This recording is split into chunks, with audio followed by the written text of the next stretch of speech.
నమస్తే, నేను మిర్ద్రో. మీరు చూస్తున్నారు ఏఎంఆర్ న్యూస్. కర్నూలు జిల్లా ఎమ్మెనూరు నియోజకవర్గ పరిధిలోని మండల కేంద్రమైన గోనిగండ్ల గాజుల్దిన్నె స్టేజ్ సమీపంలో ఆర్ఎల్ఎస్ఎఫ్ రాయలసీమ న్యాయ విద్యార్థి సమైక్య ఆధ్వర్యంలో పశ్చిమ బెంగాల్లో జరిగిన ఘటనకు కర్నూలు ఎమ్మెనూరు ప్రధాన రహదారిపై రాస్తారోకో నిర్వహించి నిరసన తెలియజేశారు. ఈ సందర్భంగా ఆర్ఎల్ఎస్ఎఫ్ జిల్లా అధ్యక్షులు పాండు నాగరాజు మాట్లాడుతూ భారతదేశంలో ఒక రాష్ట్రం అయినటువంటి పశ్చిమ బెంగాల్ రాజధాని కలకత్తాలోని ఆర్జికర్ మెడికల్ కాలేజీ అండ్ ఆసుపత్రి ఆవరణంలో ఒక పీజీ ట్రైనీ డాక్టర్ మౌమితా దబ్బత్ని అత్యాచారం చేసి హత్య చేసిన వారిని కఠినంగా శిక్షించాలని, రోజు ప్రాణాలు కాపాడే డాక్టర్ ప్రాణాలకే రక్షణ లేకపోతే ఈ సమాజంలో మనం ఎలా బ్రతుకుతున్నామని, నేరం చేసిన వారిని కఠినంగా శిక్షించాలని డిమాండ్ చేశారు. ఈ కార్యక్రమంలో విద్యార్థులు, విద్యార్థినిలు తదితరులు పాల్గొన్నారు. భారతదేశంలోని ప్రముఖ నగరమైనటువంటి కోల్కతా నగరంలో ఆగస్టు 9వ తారీఖున ఆర్జికర్ అనేటువంటి మెడికల్ కాలేజ్ అండ్ హాస్పిటల్ ఆవరణంలో పీజీ స్టూడెంట్ డాక్టర్ మౌమిత తన హాస్పిటల్ విధులను నిర్వర్తించుకొని రాత్రి టైంలో విశ్రాంతి తీసుకోవడం కోసం సెమినార్ హాల్లో ఎదురిస్తుండగా కొంతమంది దుండగులు అతి కిరాతకంగా రేప్ చేసి ఆమెని హత్య చేయడం జరిగింది. ఇదే విషయాన్ని హాస్పిటల్ యాజమాన్యం వాళ్ళు డాక్టర్ మౌమిత యొక్క తల్లిదండ్రులకు ఇది ఆత్మహత్యగా చిత్రీకరించే ప్రయత్నం కూడా చేశారు. అదేవిధంగా ఆ అమ్మాయి చాలా దారుణంగా చనిపోయి ఉంది.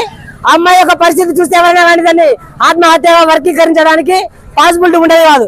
ఖచ్చితంగా ఆ అమ్మాయి పైన గ్యాంగ్ రేప్ జరిగిందని, ఆ అమ్మాయిని హత్య చేశారని చెప్పేసి ఆ పేరెంట్స్ వచ్చేసి స్టేషన్లో కంప్లీట్ చేసిన తర్వాత ఇన్వెస్టిగేషన్ స్టార్ట్ చేయడం జరిగింది. రాష్ట్ర పోలీసుల మీద నమ్మకం లేని పక్షంలో తల్లిదండ్రులు హైకోర్టులో పిటిషన్ దాఖలు చేసి ఖచ్చితంగా సిబిఐ ద్వారా ఇంటరాగేషన్ చేయాలని చెప్పేసి సిబిఐని కోరడం జరిగింది. ఈ కేసులో సిబిఐ ఎంటర్ చేసిన తర్వాత ఆ అమ్మాయి యొక్క హత్యను ఆత్మహత్య కాదు, ఇది ఖచ్చితంగా దీన్ని హత్య అని చెప్పేసి తెలియడం జరిగింది. ఆ అమ్మాయి యొక్క డెడ్ బాడీని పోస్ట్ మార్టం చేసిన తర్వాత ఆ అమ్మాయి యొక్క శరీరంలో 150 గ్రాముల స్పెర్మ్ ఉందని చెప్పేసి ఒక డాక్టర్ లైవ్ లోకి వచ్చి మాట్లాడడం జరిగింది. ఆ అమ్మాయి శరీరంలో 150 గ్రాముల స్పెర్మ్ ఉందంటే ఖచ్చితంగా ఆ అమ్మాయి మీద ఖచ్చితంగా 10 మందికి పైగా అత్యాచారం చేసే అవకాశాలు ఎక్కువగా ఉన్నాయని మీడియా రిపోర్టర్లు మరియు న్యూస్ కథనాలు కూడా వస్తూ ఉన్నాయి. ఇవన్నీ కూడా పశ్చిమ బెంగాల్ ప్రభుత్వం వీటన్నిటిని కూడా తారుమారు చేసే ఉద్దేశంతో, కేసు పక్కదారి పట్టించే ఉద్దేశంతో, ఉద్దేశపూర్వకంగా నిందితులను కాపాడాలనే ఉద్దేశంలో చేయడం జరిగింది.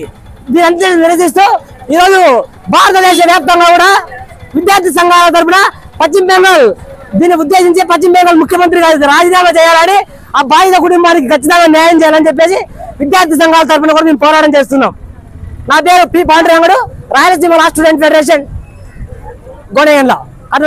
ఈరోజు రాష్ట్ర ప్రభుత్వంలో కాకుండా కూడా కేంద్ర ప్రభుత్వాల్లో కూడా ఈరోజు మహిళలపై దాడులు జరగడం చాలా సమాజకరంగా మారింది. కోలకత్తాలో కాకుండా కూడా మన నంద్యాలలో కూడా అదేవిధంగా మహిళలు అత్యాచారాలు చాలా ఎక్కువగా అవుతూ ఉన్నాయి. ప్రభుత్వాలు మాత్రం ఎటువంటి చర్యలు కూడా తీసుకోవడం లేదు. ప్రమాదాలు జరిగిన తర్వాత వెంటనే వాళ్ళకి 10 లక్షలు 20 లక్షలు కాకుండా మానవ మృగాలపై వారు కఠినంగా చర్యలు తీసుకుంటేనే మహిళలకు కూడా ఎటువంటి ప్రమాదం ఉండదు. నా పేరు నాగరాజు, రాయలసీమ విద్యార్థి ఫెడరేషన్. ఈ వీడియో గనక మీకు నచ్చినట్లయితే వీడియోని లైక్ చేసి మన ఛానల్ని సబ్స్క్రైబ్ చేసుకోండి.